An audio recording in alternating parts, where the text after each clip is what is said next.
Greetings and salutations. Welcome, everybody, to Keyboard Kimura. I am your host, Spencer Kyte, friendly neighborhood Spencer man. It is Thursday, August 17th, which means it is time for 10 things I like about UFC 292. This is a fantastic fight card taking place on Saturday at TD Garden Arena in Boston, Massachusetts, headlined by a pair of championship fights.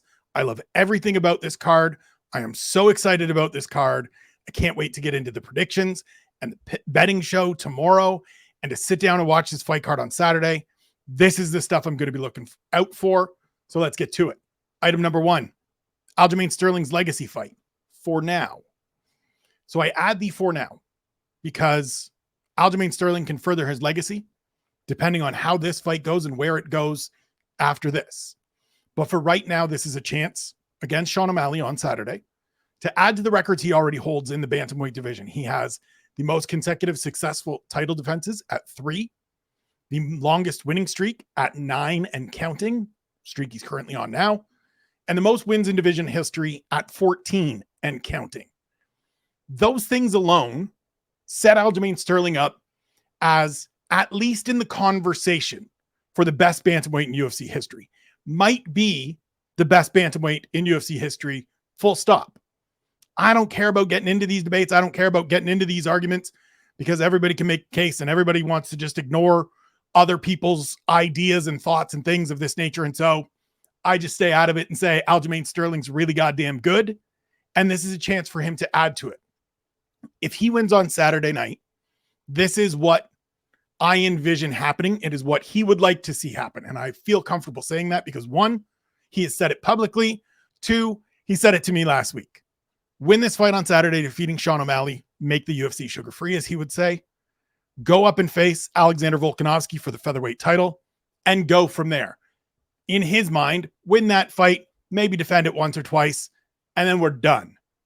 Now, if you go out and beat Sean O'Malley, that opens the door to all of this. And that's why I say the for now part of legacy fight for now. Because a win here opens that door, creates that possibility.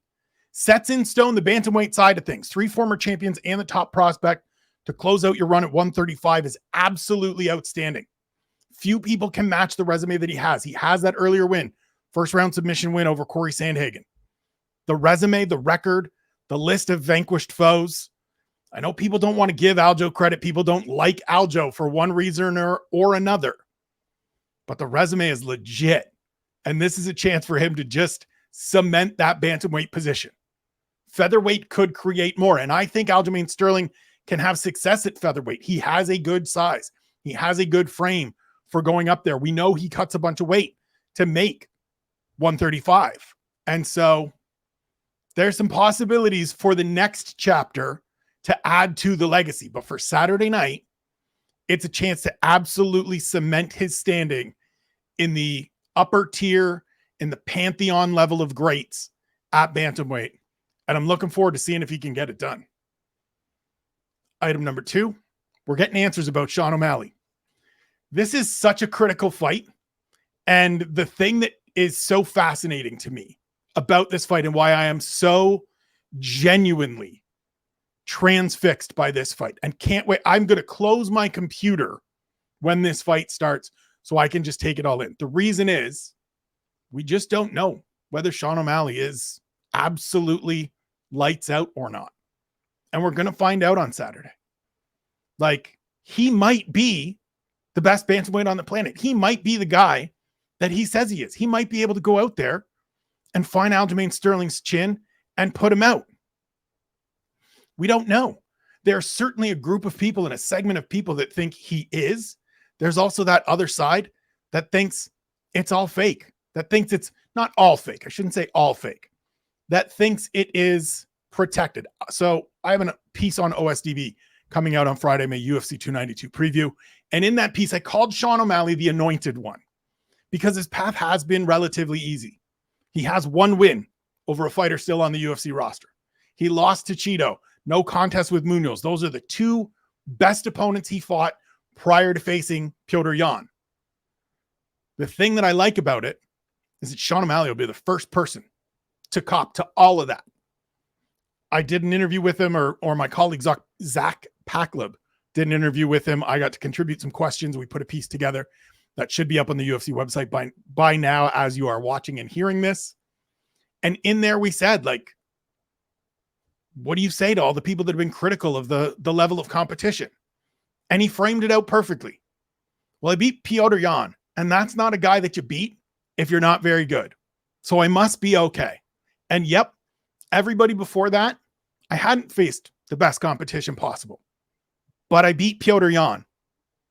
So now what? And that now what is the part that sucks me in, is the part that draws me into this fight so much. Because it's quite clear that Sean O'Malley is skilled.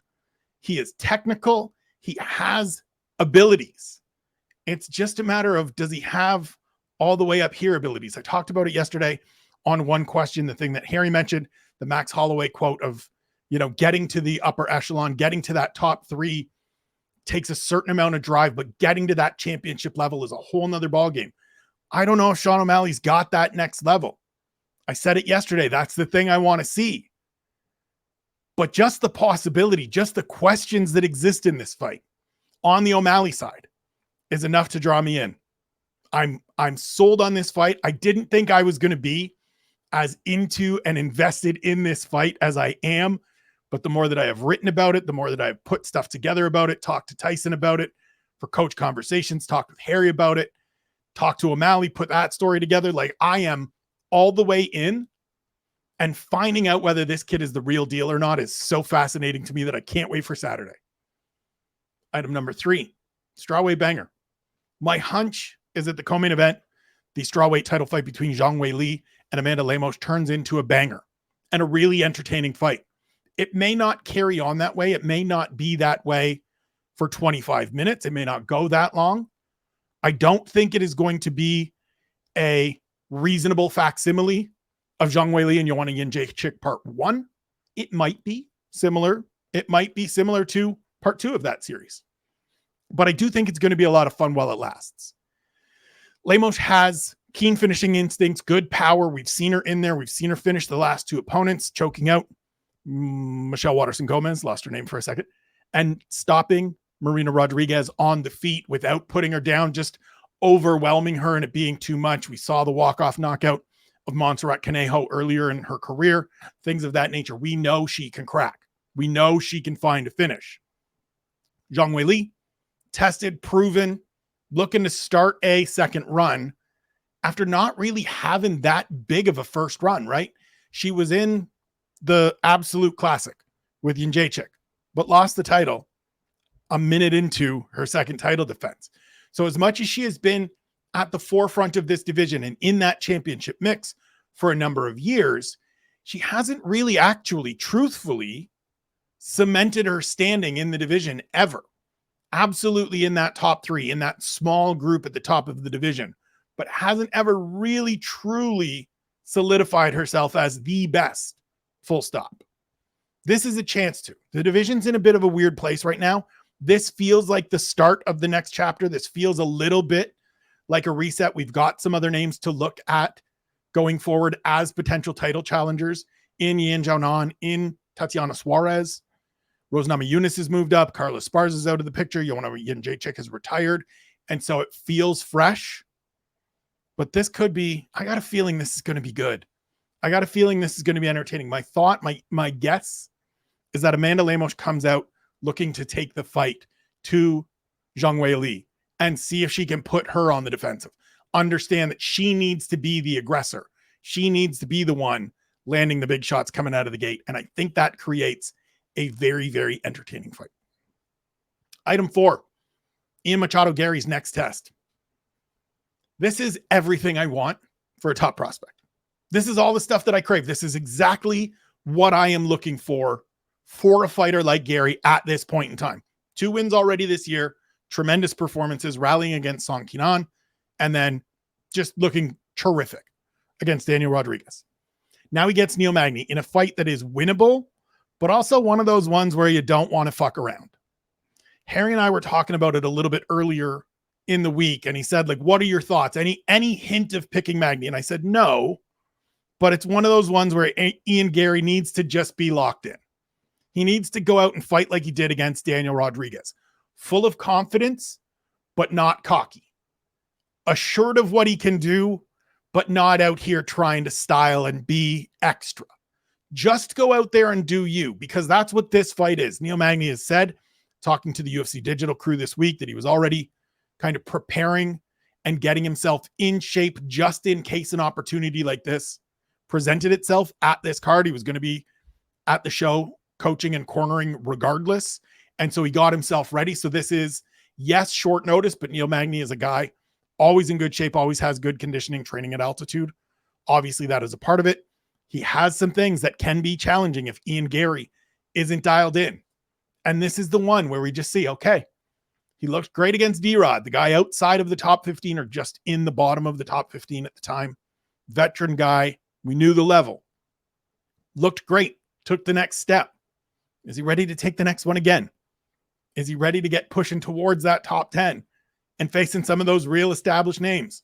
It won't happen because they trained together at Kill Cliff, but a win here puts him in that Vicente Luque territory.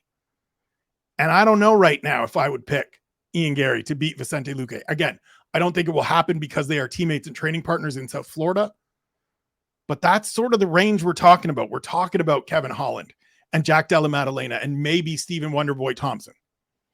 And those are all interesting fights. You get through Neil Magny, and there's some big fights on the horizon for the future. Item number 5, Mario Bautista's breakout opportunity. Now, it seems like this fight is happening. It seems like the fight with Damone Blackshear is happening. It is happening at bantamweight, so Mario Bautista stays on the card. That makes me happy. I think this is a chance for him to really show out. The division is front and center. Not only this week with 3 fights on the main card, provided Bautista and Blackshear remains on the main card, but 3 fights on this card.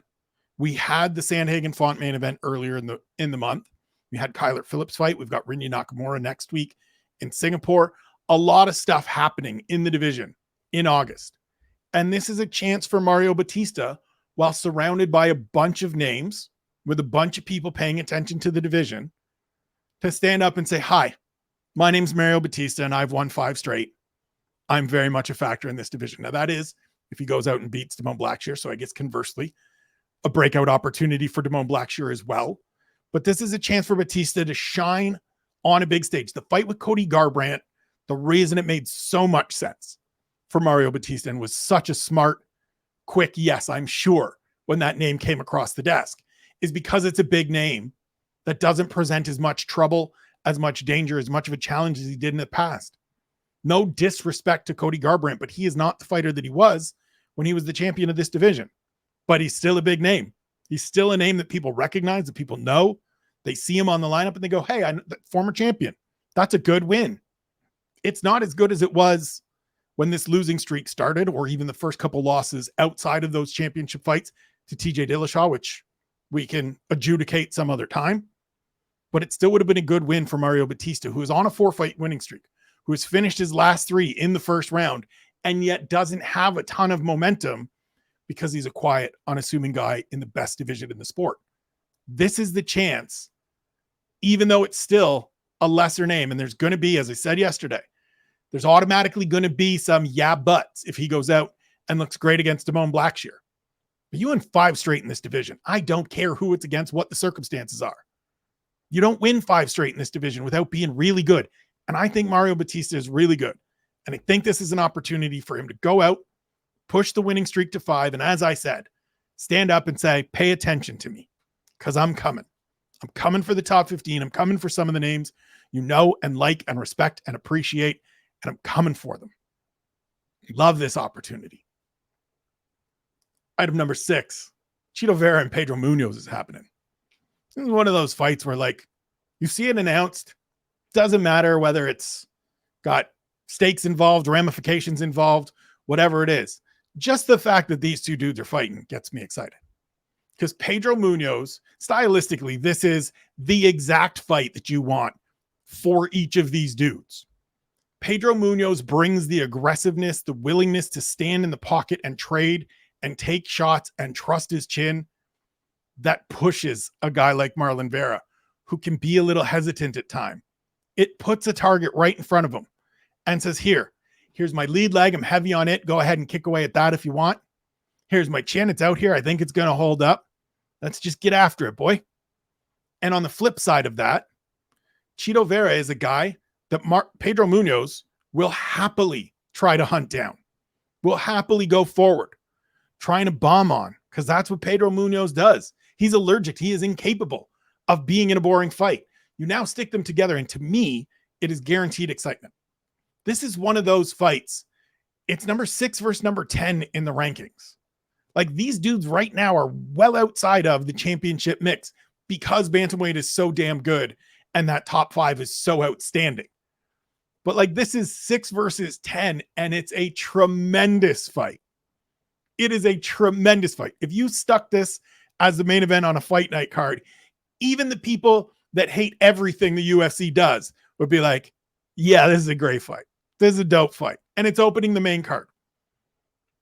This is also, to me, as I touched on yesterday, a big fight, a meaningful fight for Chito Vera, who's coming off that loss to Corey Sandhagen, who didn't fire, who didn't get going the way that his coach and he naturally tends to do. So I want to see if he can dial it up. But this is a hell of a way to kick off the main card. Item number 7, entertaining TUF Finals. Listen, I know that people like to bag on The Ultimate Fighter. I liked this season. And yes, I recapped it for UFC.com. So I had a, not even vested interest, but it was a, responsibility. I had a fiduciary tie to it. But watching the season, I enjoyed the season. They were good fights. I liked the tension and the heat between Michael Chandler and Conor McGregor. I liked Team Chandler running it up on Team McGregor. It was fun every single week to see Michael Chandler just continue to smile as his veterans posted win after win after win after win over Conor McGregor, who just for the life of him couldn't believe that his young, inexperienced fighters didn't know how to do all of the things that he knows how to do as a former 2-weight world champion. That was great to me. It was fascinating to me to see Conor McGregor go crazy when his team got a win. And then Michael Chandler kind of look at him and be like, bro, we're 7-1 against you. Settle down. Like, relax. And I think these fights on Saturday, the lightweight final and the bantamweight final, are going to be good fights. They are going to be entertaining fights. Austin Hubbard versus Kurt Holobaugh in the lightweight final is a clash of styles. Hubbard, a very technical, tactical, methodical kind of guy. And Kurt Holobaugh is just a bat out of hell from Louisiana that's going to come after it and try to get this thing over with right away. He will make it a banger. He will do everything in his power to make it a banger. And I think Austin Hubbard is going to have to oblige. Neil Magny, this is the guy that Neil Magny was going to be there for anyways. It's going to be a banger. In the bantamweight fight, Brad Katona, Cody Gibson, I just want to see, look, it might be a slog. It might be an absolute grind fest because that's how Brad Katona fights. But there's a little bit of heat between these two, and Brad Katona is trying to make history. And anytime I can see somebody try to make history, I want to watch it. It's a Canadian kid who is training at SBG and has been for a number of years, but won season 27. Let's see if he can get season 31 as well. This is a second chance for guys that washed out early. We talk all the time, and people in the MMA bubble talk all the time about, it's such a crime that this guy got let go and this person got sent out too soon. Here's a chance for 4 people that struggled in their first run to get a second opportunity. This is the thing that people talk about wanting for some of these athletes time and again. And now it's here. So give them that opportunity. Give them that recognition. Or is it just not that, or is it because it's through TUF, because it's through another UFC vehicle that we can't? It's another one of those cases where I hear a lot of people saying they want to see stuff like this happen. And then when it does, they're not really on board. I can't wait for it. I think they're going to be great fights. Pay attention. Item number 8, middleweight grappler showdown between Andre Petroski and Gerald Meerschaert. As much as I'm hoping for a grappling match, as I talked about yesterday, please just give me a no-gi fight. Even give me one exchange, one good period of scrambles. It's a key fight for Andre Petroski. He's 4-0 in the UFC, but he hasn't really faced anybody too established. We talked about this a little bit yesterday. The biggest win in terms of names is Wellington Turman, who's a 500 fighter in the UFC and has dropped down to welterweight as of right now. Petroski comes from a good team, has some very good grappling, has a little bit of power in his hands, And he's facing a guy in Gerald Meerschaert that is the quintessential mid-pack guy. If he beats you, it means you're not ready. And if you beat him, it's going to take something. You don't just go out there. And I mean, yes, Khamzat Chimaev went out there and just blasted through Gerald Meerschaert. But we've seen what Khamzat Chimaev is. That's sort of the measure, right? Go back and look at who is beaten and who is not beaten Gerald Meerschaert. And it tells you a story. It paints a picture of this division and of each of those athletes at that point in time. This is a chance for Petroski to show that he is more than just a mid-pack middleweight. It's a chance for him to go, again, similar to the Bautista thing. I don't care who you fight. If you go 5-0 in the UFC, you win 5 straight, regardless of division, regardless of competition. That means there's no banana peels, there's no off nights, there's no weird illegal fouls, there's no nothing. You went out and won 5 straight. That puts you on the radar. That gets you a step up in competition. That makes you somebody we got to pay attention to, even if it's just a little bit. Even if this is just the moment he finally gets on the radar and starts fighting slightly better names than Gerald Meerschaert. I'm fine with that. It's a key fight for Petroski, and I want to see what he can do. Item number 9, Natalia Silva's biggest fight yet. 3-0 in the UFC, winner of 9 straight overall. All the UFC wins are good wins. Unanimous decision over Jasmine Jasudavicius, 3rd round spinning back kick finish of Teresa Bleda, and then a 1st round mauling of Victoria Leonardo last time out. She's 26, and now she gets to step up in competition, and Andrea Lee is the perfect litmus test for her. She has proven she is dangerous. She has good size. She's solid everywhere. She's 5-5 in the UFC. The losses are all by decision. Nobody finishes this woman thus far in the UFC. You know the caliber of fighter that she is. She is the quintessential female measuring stick. She is the Neil Magny of the women's flyweight division. It takes a certain level to beat Andrea Lee. And even the people that have beaten her, it hasn't been easy. 3 of those losses are split decisions. A couple of them, you could argue, should go the other way. She's not far off from being 7-3 or 8-2 in the UFC. She's that good. And she knows her back is against the wall. She's coming into this on a 2-fight slide. She's not going to go out there and lay down for Natalia Silva. So we're going to find out if my thoughts on Natalia Silva, that she is the goods, that she is part of that ascending set that includes Erin Blanchfield and Casey O'Neill and Macy Barber and Miranda Maverick and now Jasmine Jasudavicius as well, if she's part of that crew and where she fits in that mix. This is that kind of fight. I talk about it all the time. We know what it takes to beat Andrea Lee, and how you beat Andrea Lee tells us a lot about you. Everybody thus far, it's been a grind. It's been hard. It's been 15 minutes. It's been the judges. So if Natalia Silva goes out and stops her, that tells us something.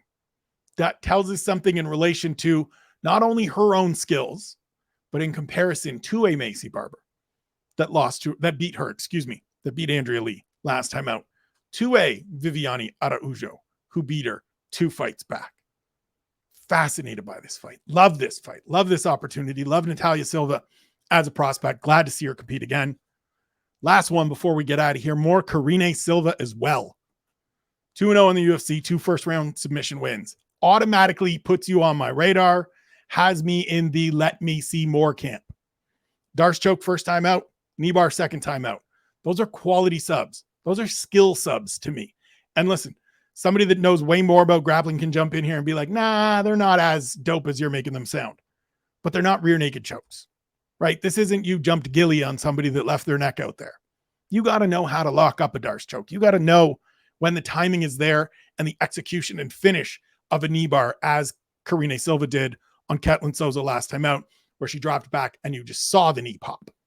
She has good size. She has good power in her hands. We saw that in the debut against Poliana Botelho, but she also plays to her strengths, as we saw last time out against Souza. This fight against Marina Moroz is kind of, to me, like Andrea Lee light. She is the Target Kmart version of Andrea Lee. She's 6-4 in the UFC, a couple of good wins, lost to good fighters. Like, we know where she fits and what a victory over her means. Same thing, just a little bit further down in the hierarchy. This is also a rematch. Moroz won the first one in 2014. That win was the last win to get her into the UFC. This is the opening bout of the night. This is the other thing that I want to touch on here with this and with this card as a whole as we wrap up. This is the opening fight of the night. This is a terrific fight. This is an ascending, promising prospect in the best women's division in the UFC, and it kicks off the show. Everything else from here on up is terrific. This is going to be a fantastic night of fights. I'm going to knock on wood just in case, because you don't ever want to jinx it. You don't ever want to Joe ban it, as Laura Sanko and Paul Felder have now made an actual verb, to Joe ban something, as in to curse it. Shouts to Alan Joe ban. But I think this is going to be a fantastic card. I am pumped, as you can tell. I will be back tomorrow with the double dip, the Punch Drunk predictions, and the betting show. Follow me, follow all of that content at Spencer Kyte on Twitter and Instagram. Sign up for the Keyboard Kimura newsletter through that QR code if you are watching here on YouTube.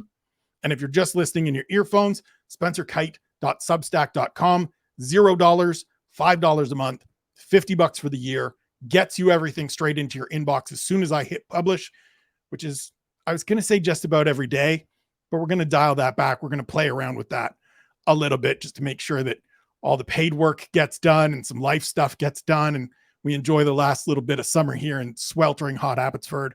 As always, check out my guys at onebonebrand.com for all your apparel needs. ESK20 at checkout for 20% off your order. Check them out. Check me out. Thanks for tuning in. Thanks for listening. Thanks for supporting. I love you. I appreciate you. I hope you're pumped. We'll be back tomorrow for the double dip. Until then, be good to yourselves. Be good to one another. We'll talk soon.